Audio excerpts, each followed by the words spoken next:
días, hermanos. Le doy la bienvenida a este nuevo estudio bíblico, que como ustedes saben lo grabo el día domingo. Y durante la semana empiezo a editarlo para colocarle toda la información adicional que requiere este estudio. Agradeciendo a Dios porque nos ha ayudado durante esta semana. Sí, malas noticias desde el sur. Nuestra hermana Nayadet informa que un familiar de ella sufrió un accidente por la neblina que hubo en el camino y chocó. Gracias a Dios que ese choque que fue múltiple, chocaron múltiples vehículos, él solamente recibió algunas heridas. Agradecemos a Dios por eso.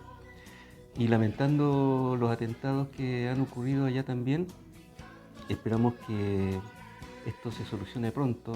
Sabemos que lleva de muchos años ya y lamentablemente están sufriendo muchas personas que están allá, hermanos nuestros también. Algunas iglesias en algún momento fueron quemadas y esperamos que Dios nos siga acompañando y siga fortaleciendo a sus hermanos que están allí. Ninguna novedad con respecto a nuestros hermanos aquí, y eso es un gran motivo para agradecer. Hemos sabido noticias de que algunos hermanos no de nuestra iglesia, ni de nuestra congregación, ni de nuestra ciudad, han tenido problemas con el COVID. Esto más que nada ha ocurrido por allá por otras ciudades, así que hay altos motivos de oración. Recuerden que ustedes siempre pueden hacer sus observaciones. A veces se me pasan algunas cosas que si ustedes consideran que no está de acuerdo a lo que la Biblia enseña, les pido que coloquen los comentarios en el YouTube, ahí abajito, hagan la observación y nosotros, por lo menos para poder entre todas hacer este estudio, cuando lo hacemos en el templo, existe esa realimentación. Los hermanos corrigen, ¿no es cierto? Corregimos entre todos y continuamos avanzando. Lamentablemente esto es así, un poquito rígido. Yo digo cosas y ustedes lamentablemente no pueden intervenir lo rápido posible. Por lo tanto, ocupemos esta herramienta. Todas las observaciones dejémoslas ahí abajito y nosotros las vamos a ir corrigiendo o aclarando si es el caso. Continuamos con este estudio entonces. Que el Señor los bendiga en este momento.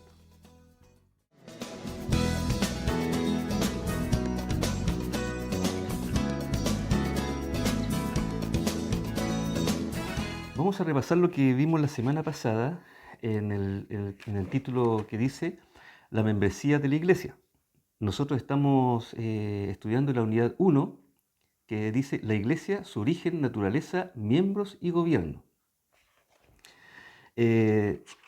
Dentro de las cosas que nosotros vimos la semana pasada fue en Hechos 2, 41 y 42, en que el versículo 41 dice, así que los que recibieron su palabra fueron bautizados y se añadieron aquel día.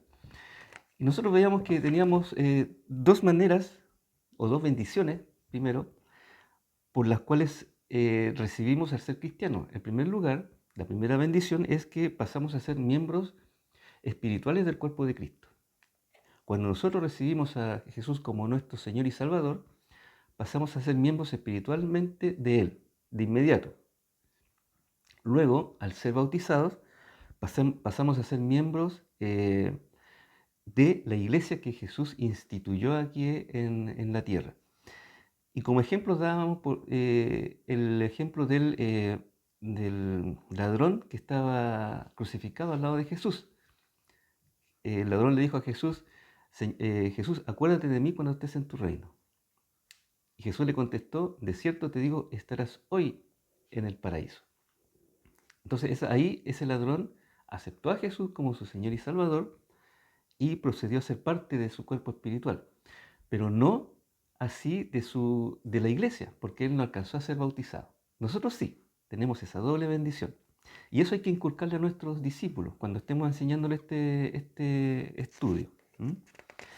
Después nos saltamos a Efesios 4 del 1 al 6. Y nosotros decíamos de que Dios asume una postura derogativa para nosotros. Miren cómo es Dios. ¿Qué dice el versículo 1? Os ruego que andéis como es digno de la vocación con que fuisteis llamados. En otras palabras, nos está diciendo, les ruego que andemos como Cristo andaría. Esa sería la idea. la forma de parafrasear este versículo. ¿Y quién dijo esto en los ruegos? Dios le dijo a Pablo, escribe esto. Y Pablo escribió, les ruego que andéis como es digno de la vocación con que fuisteis llamado. Dios nos ruega que andemos así. ¿Qué más queremos que Dios haga? Sino que nosotros debemos ahora obedecer lo que Él nos dice. Hebreos 10 del 19 al 21 nos dice cómo es esto, por qué Dios nos ruega, por qué Él nos da libertad. Esa libertad que nosotros debemos aprovechar. El versículo 19 dice, así que hermanos, teniendo libertad, ¿no es cierto? Ahora tenemos libertad para entrar ¿a dónde? En el lugar santísimo por la sangre de Jesucristo. Tenemos libertad. Tenemos libertad para ir directamente a Dios por intermedio de Jesús, que es nuestro sumo sacerdote. Entonces Dios nos da libertad. Tú eres libre de entrar y salir del lugar santísimo. Hazlo. Te ruego que lo hagas y te ruego que andes como un verdadero cristiano. Básicamente eso nos está diciendo en el estudio número 16, la membresía de la iglesia. Así debemos ser los miembros. Tenemos libertad para entrar, pero debemos ser como Cristo, para andar como Él anduvo y ser como Él es.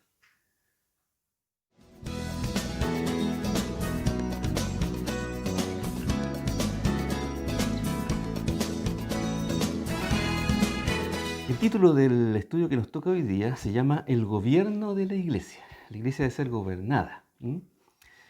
Vamos a leer la introducción que sale en el libro de estudio y dice así.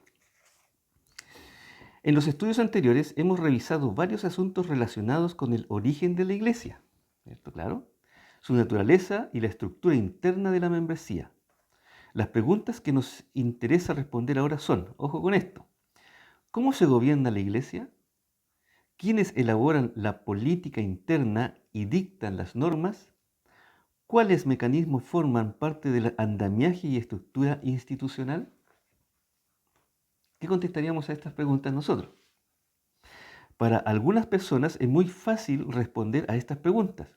Unos dirán, el jefe supremo de la iglesia. Otros, el colegio eclesiástico. Aquellos, el reglamento tal o cual. Estos, el Nuevo Testamento. Y no faltarán que respondan Jesucristo. La verdad es que la respuesta no es fácil, dice el libro. Tomándolo como punto de partida aprenderemos, primero, que Jesucristo es el jefe supremo de la iglesia. 2. Que el gobierno resulta de la unidad de la diversidad. 3. Que hay una necesidad existencial de la organización y gobierno para la iglesia, es decir, su crecimiento. Punto número 1. Jesucristo es el jefe supremo de la iglesia. Efesios 4, versículo 11. Veamos el texto básico. Y él mismo constituyó a unos apóstoles, a otros profetas, a otros evangelistas, a otros pastores y maestros. Algunos dicen que este grupo, serían 5 grupos. Apóstoles, profetas, evangelistas, pastores y maestros, 5. Pero en realidad acá Jesús o el Pablo habla de 4 grupos. Pastores y maestros sería el último grupo. Sería apóstoles, profetas, evangelistas y pastores y maestros, que sería un solo grupo. No es que sean pastores y maestros. No, solamente serían esos 4. Nuestro libro guía dice, y él mismo constituyó a unos. ¿Quién es él? Veamos el versículo 7, 4:7. Dice, pero a cada uno de nosotros fue dada la gracia conforme a la medida del don de Cristo. ¿Quién fue entonces el que instituyó? Jesús mismo. Algunas personas llegan a nuestra iglesia y dicen, bueno, yo soy profeta. Me gustaría ser profeta. ¿Qué tal ustedes si me dan ese título de profeta? O quiero ser pastor. O quiero ser evangelista. No, la iglesia no da esto. El que lo da es Jesús. Pero a cada uno de nosotros fue dada la gracia conforme a la medida del don de Cristo. No es cosa que uno quisiera anhelar esto, sino que es, es una dádiva que Jesús da. ¿Mm? Veamos cada uno de estos. Por ejemplo, apóstoles. Apóstoles fueron los discípulos primitivos de Cristo y sus mensajeros inmediatos. Fueron los testigos experimentales de su doctrina, milagros y resurrección. Entonces la pregunta es, ¿hay apóstoles hoy día? Según la definición que nosotros tenemos de apóstol, es que no, efectivamente ya no hay. Lo que, para ser un apóstol, lo primero que debía tener esa persona era haber conocido a Jesús presencialmente, haber andado con él, haber recibido sus enseñanzas y su doctrina. Hoy día no hay nadie que cumpla esa característica. Por lo tanto, apóstoles, en el sentido que nosotros le damos a la Biblia, no existen hoy día. Hemos escuchado, sí, ¿no es cierto?, el apóstol tal, el apóstol cual, pero ello no es lo que la Biblia enseña que debe ser un apóstol. ¿Mm? Ahora, da la impresión que eso fuera más un título que se anhela, ¿ya?, para darle más estatus a la persona y, en definitiva, hacer daño quizás a la iglesia. Porque ese estatus de superioridad genera una mayor autoridad, aunque no quiera reconocerlo. Digamos, no es lo mismo ser un pastor que ser un apóstol. ¿Quién tendrá mayor autoridad ahí? Claro, entonces la gente, algunos se aprovechan de eso y dicen, no, yo soy más que un pastor. Por lo tanto, yo soy un apóstol. Pero el que el pastor dice esto, no, es que yo soy el apóstol, yo soy el que dice. Entonces, se da un mayor estatus. Vamos a ver que el pastorado y el diaconado son los únicos oficiales que la Biblia reconoce como tal. ¿Eh? Y eso lo vamos a estudiar en forma independiente cada uno, tanto el pastorado como el diaconado que sale acá en este estudio. Va a ser muy interesante ver y quizás retomemos el tema con los apóstoles. ¿Mm? Los profetas eran los que hablaban en nombre de otro. ¿Ya? Los profetas nunca hablaban de parte de sí mismos. De eso se tratan los profetas. Por ejemplo, dice acá, Aarón fue profeta de Moisés. Un profeta es quien habla de parte de Dios a los hombres por inspiración divina. ¿Se acuerdan que Dios llamaba a un profeta, le decía, mira, yo quiero que hables esto a mi pueblo? Y el profeta, ¿qué hacía? Tomaba lo que Dios le había dicho y se lo comunicaba al pueblo. Ese era un profeta. Transmitía lo que Dios decía al pueblo. Ahora bien, los profetas del Nuevo Testamento, porque aquí habla de profetas, pero del Nuevo Testamento también, difieren de los apóstoles en que su inspiración fue ocasional y por consiguiente su autoridad como maestro subordinada. ¿Qué significa esto? En el Antiguo Testamento había profetas, eso lo tenemos claro, pero acá también habían profetas en el Nuevo Testamento. Pero lo que nos enseña la Biblia, según lo que nos enseña también el comentario, es que la labor de ellos era ocasional.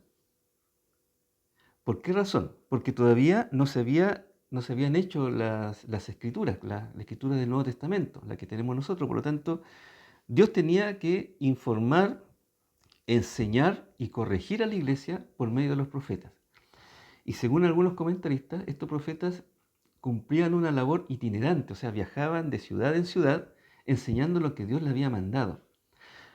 Pero una vez que tenemos el Nuevo Testamento, ya la tarea del profeta había sido finalizada. Ya no tendría sentido, porque Dios habría estado informando a la iglesia y corrigiendo a la iglesia por medio de lo que nosotros llamamos el Nuevo Testamento. Ya no habría nada más que informar. La labor de profeta ya finalizó. Ahora, Dios puede comunicarle a usted directamente alguna cosa en particular cuando usted ora. Por ejemplo, Señor, eh, quiero que tú me guíes. ¿Voy por este camino o voy por este otro camino? Y ahí Dios se encargará, ¿no es cierto?, de contestar esa oración.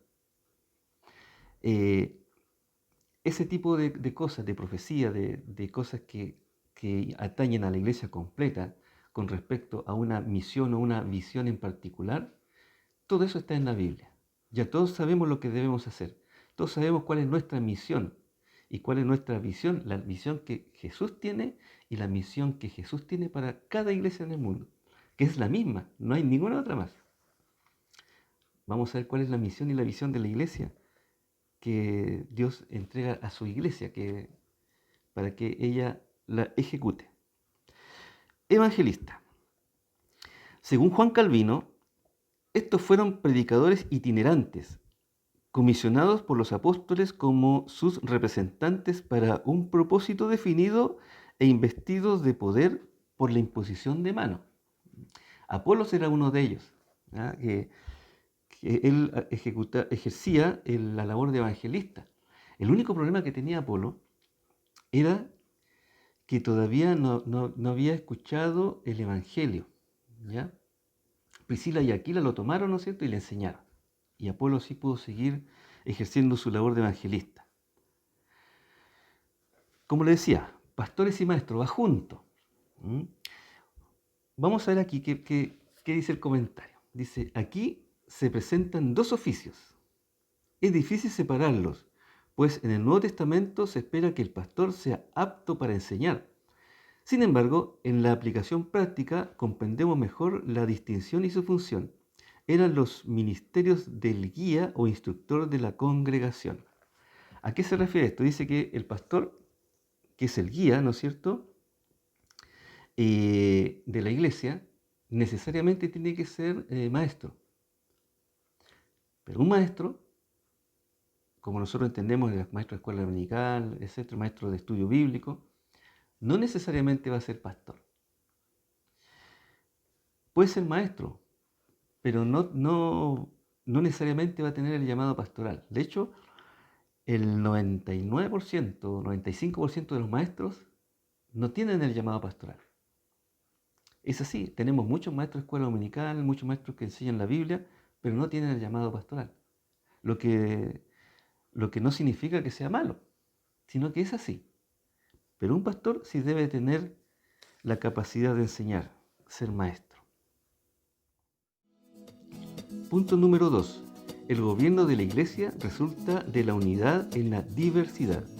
Efesios 4, del 12 al 14. Versículo 12. Dice, a fin de perfeccionar a los santos para la obra del ministerio, para la edificación del cuerpo de Cristo.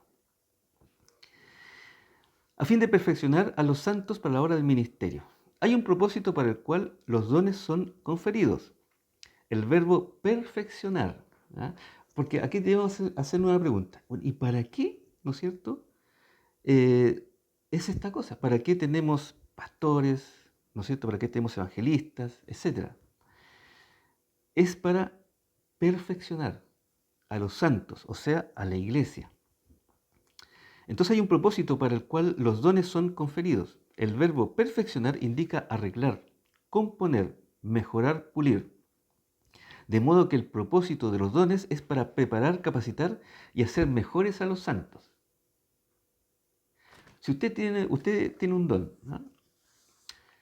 Usted lo ha utilizado para perfeccionar, para arreglar, para componer a los hermanos que están en la iglesia. Debemos observar que las personas con los dones mencionados, o sea, apóstoles, profetas, evangelistas, pastores y maestros, no son los que hacen el ministerio. Lo hacen los santos, esto es, los creyentes.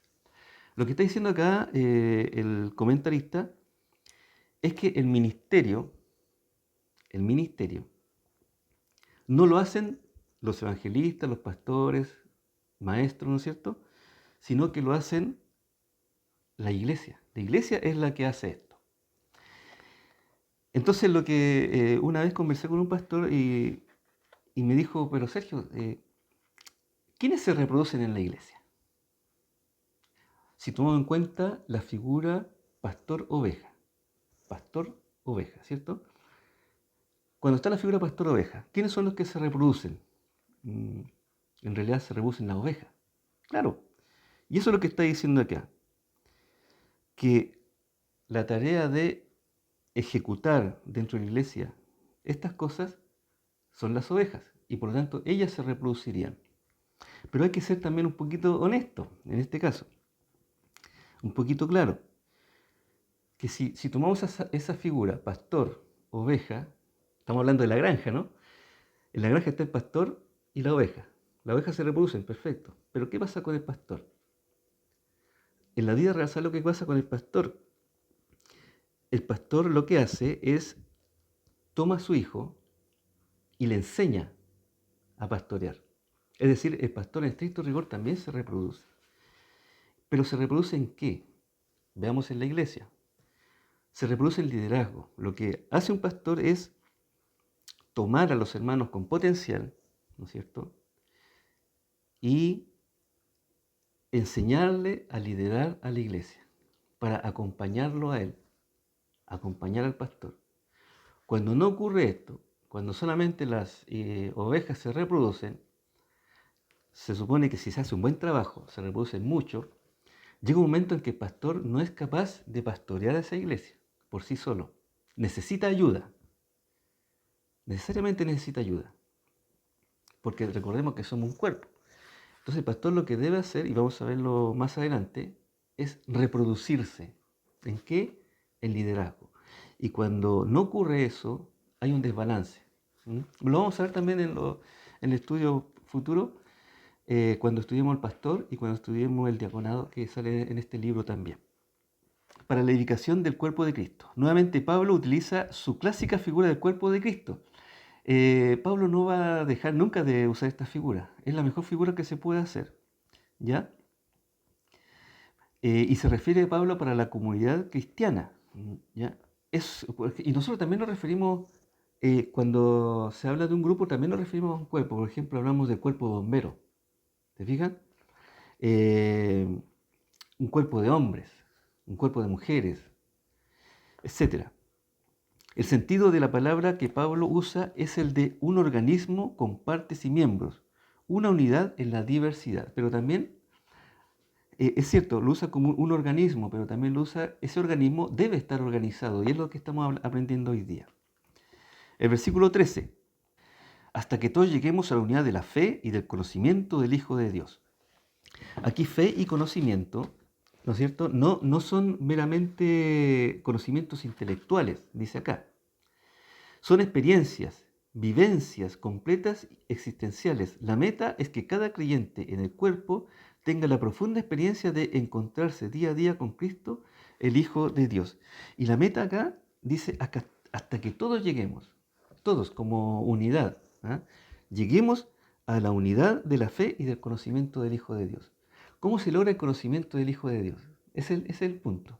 Porque no solamente es desear llegar a la unidad de la fe y del conocimiento del Hijo de Dios, estudiándolo. ¿Cómo vamos a reconocer las doctrinas falsas que pueden entrar en nuestra iglesia a futuro? Estudiando. Es la única forma de reconocer doctrinas falsas. Es la única forma de reconocer a los falsos maestros también, que también van a llegar, falsos maestros. Y como les decía anteriormente, los falsos maestros van a tratar de engañar a los creyentes. ¿Y de dónde los van a engañar? Precisamente desde el lugar más sagrado que, entre comillas, tenemos dentro del templo, desde el púlpito. Desde el púlpito nos van a engañar. Nos van a hacer interpretar unos versículos con respecto a las ideas que esa persona quiera motivarnos. Y nosotros tenemos que estar conscientes y a sabiendas que eso va a ocurrir primero. Y segundo, saber reconocer esa falsa enseñanza. La única forma es haciendo caso a este versículo. Hasta que todos lleguemos a la unidad de la fe y del conocimiento del Hijo de Dios. Saber reconocer al Hijo de Dios. A un varón perfecto, a la medida de la estatura de la plenitud de Cristo. Perfecto significa hombre completo, una persona adulta, uno que se ha hecho rico en experiencias a través de la vida con Cristo. La iglesia como un conjunto o como cuerpo, dice, y los miembros individualmente llegan a la estatura. Esto es alcanzar su verdadera capacidad cuando se conforman a Cristo. ¿Ah? Cuando nos conformamos a Cristo, llegamos a la estatura de Cristo. si tuviéramos que medir esa estatura del 1 al 10, ¿en qué nivel estaríamos nosotros? ¿Qué nivel estarías tú, usted? ¿En el nivel 3, 4? ¿Habría alcanzado ya a la estatura de la plenitud de Cristo? ¿O le falta todavía?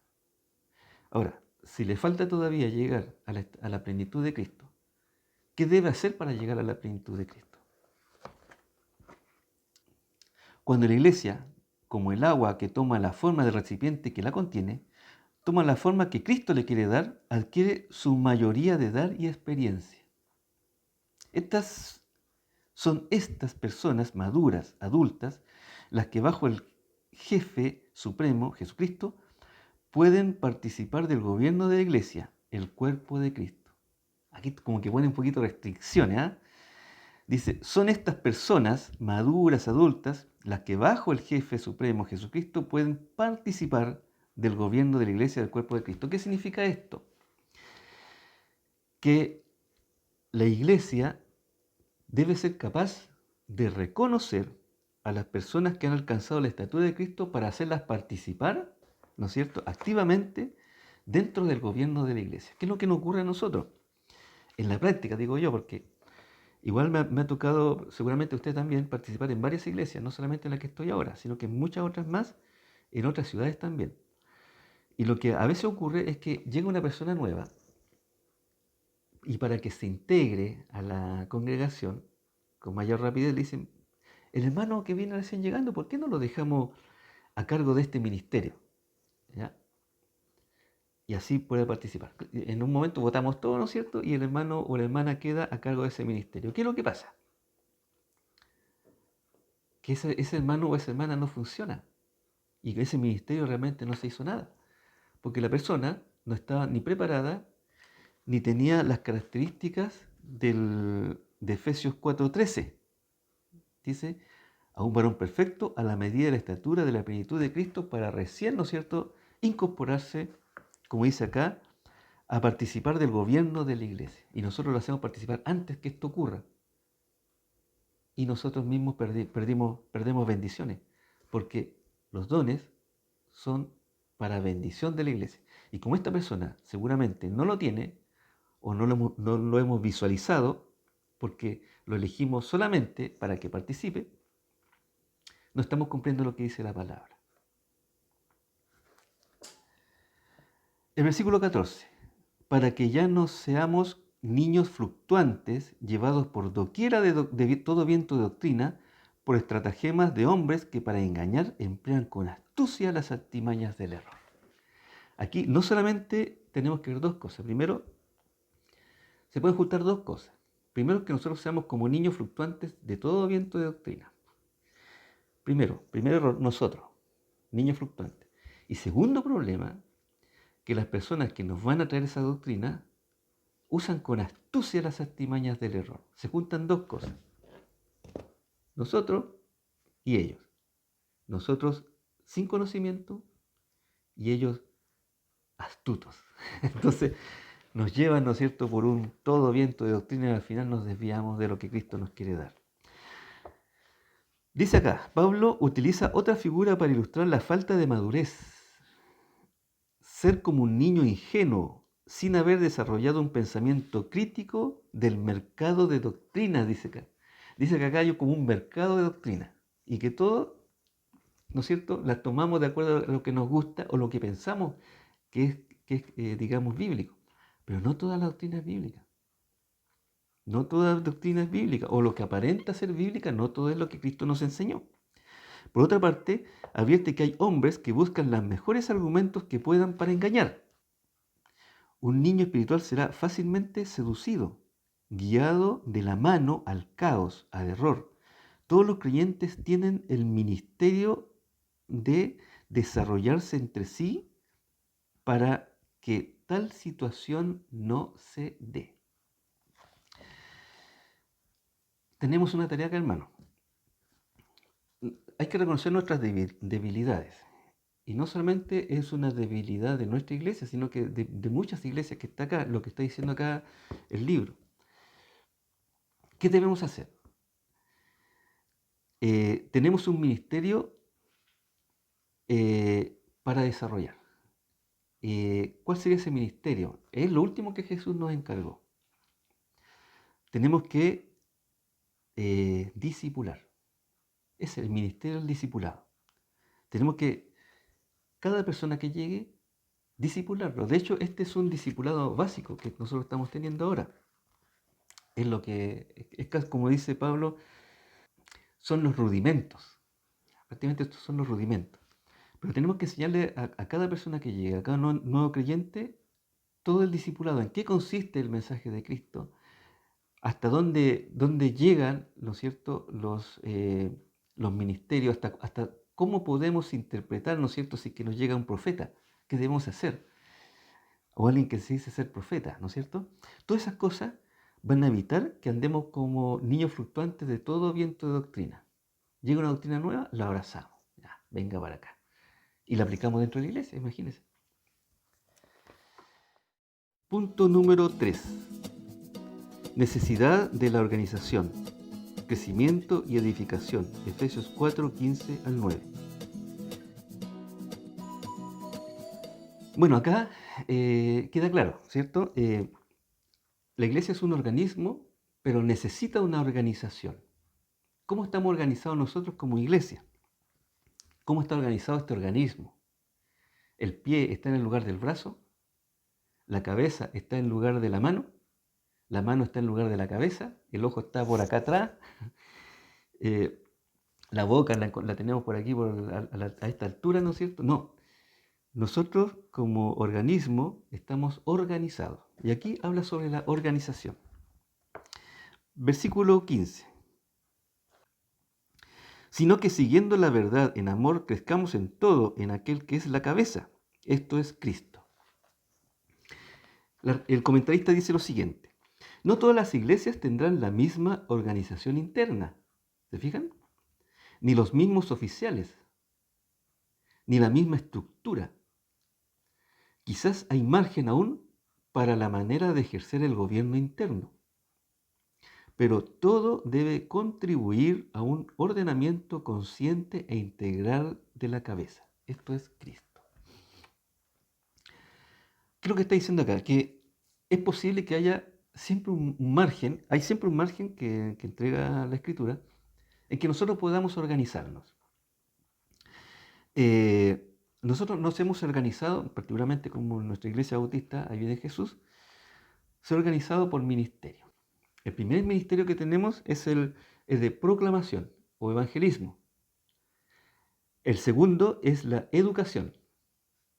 El tercero es el ministerio de servicio. El cuarto, el ministerio de compañerismo. Y el quinto es el ministerio de adoración. Ahí forma una palabra que dice pesca. Interesante ese acrónimo, así siempre nos acordamos cuáles son los 5 ministerios de la iglesia. Pero estos 5 ministerios dependen de un gran ministerio anterior, que es el ministerio de la reconciliación, del que habla Pablo, en 2 de Corintios 5, 18, que dice así: y todo esto proviene de Dios, quien nos reconcilió consigo mismo por Cristo y nos dio el ministerio de la reconciliación. De este gran ministerio aparecen esos 5 ministerios que recientemente comentábamos. Entonces queda margen. Otra iglesia tiene el ministerio de movilización. Nosotros en algún tiempo tuvimos un vehículo donde nos trasladábamos hacia una misión que teníamos en Poco en Chile, no sé si se acuerdan. Finalmente terminamos vendiendo ese vehículo, pero podríamos haber dicho que los hermanos encargados deberían tener el ministerio de la movilización, que sería otro ministerio. Hay otros ministerios también que otras iglesias tienen. El ministerio que hacen el de mantenimiento, en que un grupo de hermanos se ocupan del mantenimiento de la iglesia, aseo, reparaciones, compra de elementos y un montón de cosas. Entonces, como dice acá el texto, cada iglesia puede organizarse de la manera que quiera, pero estando consciente, ¿no es cierto?, de contribuir a un ordenamiento consciente e integral que es la cabeza. ¿De quién es la cabeza? Es de Cristo. Tomando eso como meta, nosotros podemos organizarnos. Versículo 16. De quien todo el cuerpo bien concertado y unido entre sí por todas las coyunturas que se ayudan mutuamente según la actividad propia de cada miembro, recibe su crecimiento para ir edificándose en amor. La expresión que se ayuda mutuamente, dice aquí, es sin duda la más descriptiva aplicable a todo el sistema eclesiástico que pueda darse en una congregación cualquiera. Acá, ¿qué es lo que está diciendo? Que el ministerio de proclamación debe estar trabajando para el todo, que es el ministerio de la reconciliación. No puede haber un ministerio de reconciliación completo si el ministerio de proclamación no está trabajando. Imagínense que no se hace evangelismo, proclamación, evangelismo, ¿no es cierto? ¿Qué pasa con el ministerio de educación? No va a tener a quién hacerle discipulado.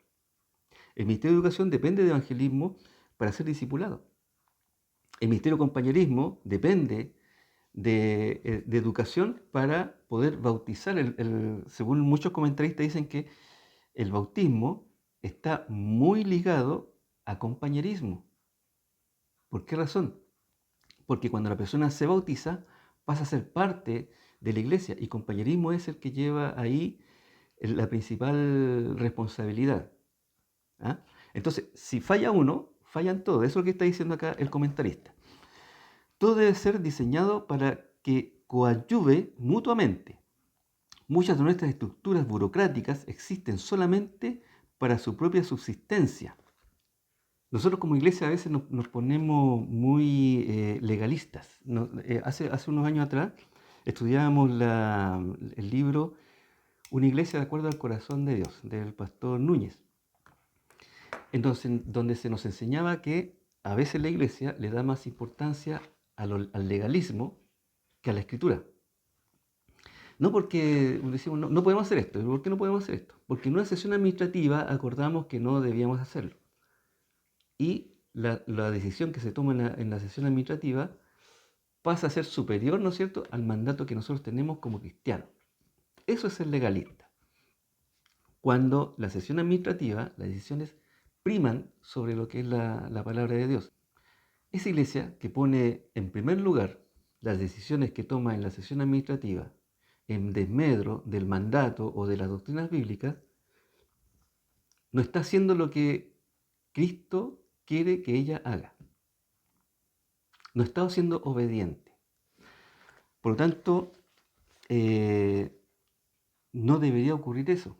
Acá dice que nosotros tenemos muchas cosas burocráticas y que nos impide el crecimiento. Dice, muchas de nuestras estructuras burocráticas existen solamente para su propia subsistencia. Son como aquella máquina de producir aceite que solamente producía el mínimo para seguir funcionando. Así a veces funcionamos como iglesia, haciendo el mínimo para seguir funcionando, porque nuestra burocracia, nuestras leyes internas, esas decisiones que tomamos en la sesión administrativa nos impiden avanzar en muchos casos. Cuando debería ser todo lo contrario, que las decisiones que tomamos en la sesión administrativa estén en consonancia con lo que Cristo nos pide y de tal manera de poder avanzar mucho más rápido.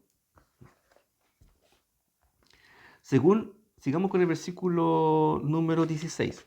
Según la actividad propia de cada miembro. ¿Qué significa esto? Según lo que dice acá el comentarista. Es una declaración que reconoce la individualidad de cada miembro. La unidad de la iglesia no anula las cualidades de los miembros. De acuerdo con la figura de Pablo del cuerpo, está compuesto con muchos miembros con diferentes funciones. La diversidad de dones no solo es consciente con la unidad, sino necesaria en ella. Acá lo que está diciendo es que si pertenecemos a este cuerpo, no solamente es importante la diversidad de dones, sino que es deseable también. Ahora, hay dones que a algunos le parecen que son menos agraciados que otros. ¿Ah? Pero decir, pucha, Señor, ¿pero por qué tengo este don? Me gustaría tener este otro don, que es más importante. Pero yo tengo este don más chiquitito. ¿Qué le estamos diciendo a Dios entonces? Si Dios es el que da los dones, ¿le estamos despreciando el don? Acuérdense lo que dijo Jesús. En lo poco has sido fiel, en lo mucho te pondré. Si a nosotros, si a usted o a mí nos dio este don o este otro don, hagamos lo que Dios quiere que nosotros hagamos con ese don, porque ese don, fíjese, que no es para usted. Usted no puede decir, ¿por qué me diste ese don? Sino lo que en el fondo le está dando Dios es ese don para la iglesia. Si quiere usted un don superior, supuestamente, según su criterio, haga bien, use bien ese don que Dios le dio primero, para que Dios le dé otro don según su criterio, no sé, según el criterio suyo, superior. Dios no tiene dones superiores ni inferiores, son todos los dones iguales para Dios de importancia, igual de carácter importante y de importancia. Para Dios no hay dones menores y superiores. ¿Para quiénes hay dones menores y superiores? Para usted. No hay ningún don menor y ni otro superior. En un organismo, una diversidad de partes es necesaria para la unidad de la totalidad. ¿Ah? Es necesaria la diversidad de partes. Imagínense que su cuerpo tuviera puros brazos. Claro, si está trabajando en una empresa, espectacular, pues su jefe, a ver Sergio, tú tienes 4 brazos. Ah, ya puedes ensamblar más piezas. Y después, ¿cómo voy para la casa? Y si no tengo pie. De eso se trata. Para que funcione mejor, la iglesia debe tener una diversidad de dones. Es ni más ni menos una similitud con el cuerpo humano y su estructura funcional. ¿Ah? Así como nuestro cuerpo necesita diversos partes, la iglesia necesita diversos dones. Y si usted está convencido de que su don es inferior a otro, lo que dice este estudio de hoy es que se desconvenza de eso. Su don es tan importante como otro. Y lo que usted no puede hacer, hermano, es no usar ese don, porque ese don no es para usted, es para la iglesia. Y si en algún momento la iglesia tiene problemas de crecimiento, ¿ah? Usted ve que la iglesia no crece, es por 2 razones. Y lo que yo he visto en otras iglesias también. A veces un hermano tiene un don, pero en oportunidades ese hermano no ejerce el don, no lo usa, no lo utiliza. ¿Qué pasa? A ese hermano Dios le quita ese don y se lo da a otro. Porque lo que quiere Dios es que la iglesia crezca, que prospere. Cuando la iglesia no crece, es porque está enferma. ¿Ah? Se llama enfermedad, está enferma. Cuando un organismo no crece, es porque está enfermo. ¿Y qué provoca esa enfermedad? Quizás usted sea el responsable, que no está usando ese don para el crecimiento y el provecho de la iglesia. Bien, hermanos, ya hemos terminado el estudio bíblico esta semana. Esperemos que esta semana sea de grandes bendiciones como la que pasó ya el lunes feriado. Eso es muy bueno porque podemos descansar un poquito más. Si bien es cierto, estamos en cuarentena, no podemos trabajar, pero las personas de que estamos trabajando en la parte de salud no hemos tenido ningún descanso. Hemos tenido que hacer horas extras, un montón de cosas que ha provocado cierto agotamiento.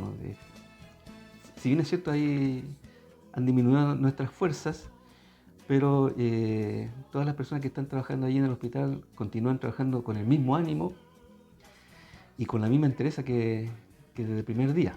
Así que le pido una oración por todas aquellas personas que trabajan en el área de salud para que continúen haciendo su labor como lo han hecho hasta ahora.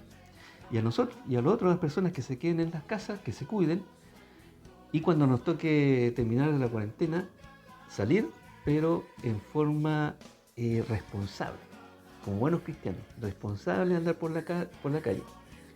Así que el Señor nos bendiga. Nos vemos la próxima semana con un nuevo estudio bíblico.